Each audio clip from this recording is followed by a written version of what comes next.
This video is a guide on what the cleave and penetration stats do in Space Marine 2.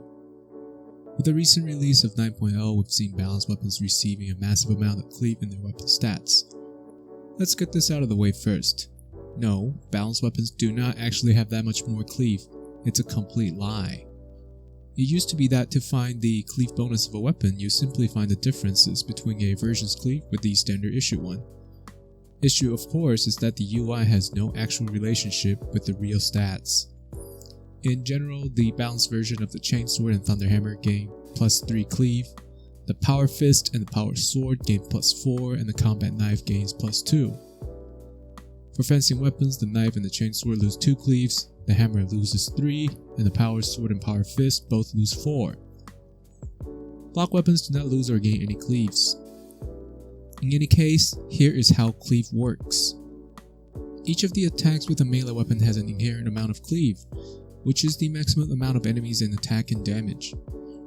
For example, Ground Slam of the Thunderhammer has a maximum targets of 12.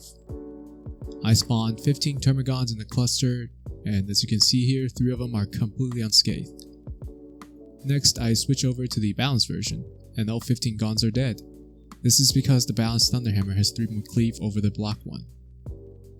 Cleave is an important stat to consider for your melee weapons, even if Minor's enemies can also be staggered without actually being damaged, such as seeing here when they get pushed by other Minors, or by the player rolling into them. This is especially true for attacks that are slow and have a huge radius, as having smaller cleave significantly impacts your priority when these slow attacks finally come out. In some instances, enemies that are collateral to your target end up eating up your attack, causing the attack to do nothing to your intended targets.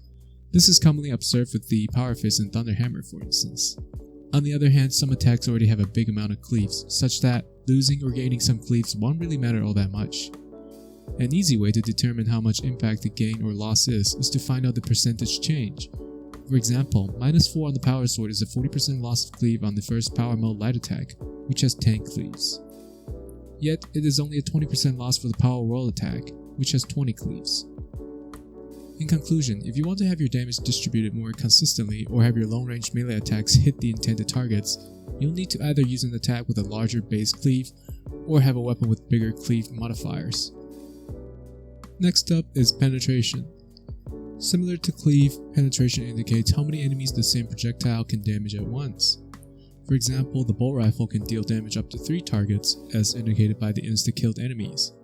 What is different for penetration, however, is that the damage isn't always the same. For the heavy bolt pistol, which has a penetration of 2, the bullet only deals 50% of the original damage on the second target. Here we can see that the bolt rifle with its 3 penetration dealt less damage to the third rubric marine. Essentially, the penetration stat determines whether the projectile will travel through an enemy and deal damage to another, but the last enemy will only ever receive 50% of the original damage. For example, a penetration of 3 will mean 2 enemies take full damage, whereas the third will take half. A penetration of 4 will mean 3 enemies take full damage and the fourth half. The only exception to this is a weapon with a penetration stat of 1, which deals no additional damage beyond the first target. Some ranged weapons and equipments instead have an upper limit to the amount of targets that can be hit, similar to cleave. For example, the standard melter rifle can hit up to 20 enemies, though for some reason this seems very inconsistent. The frag grenade, for example, hits up to 25 enemies. Ultimately, penetration may not be the most important stats to have, because the guns that these stats tend to metaphor aren't exactly the contender for weapons of the millennia. Here you can see that despite having no or low penetration, the bolt carbine and the ABR can still effectively stave off a horde. That said, a weapon like the heavy bolt rifle and heavy bolter with very high penetration stats can serve as very effective tools for actually killing a horde with little effort on the user's part. Whether that's worth using up so much ammo, however, is subjective at best. The reason why penetration stat isn't all that powerful is mostly because weapons that benefit from this have disappointingly low body shot damage, and lining up multiple headshots consistently in a horde is just unrealistic expectation. In any case, that is it for this video. Hope you learned something new and have a good one.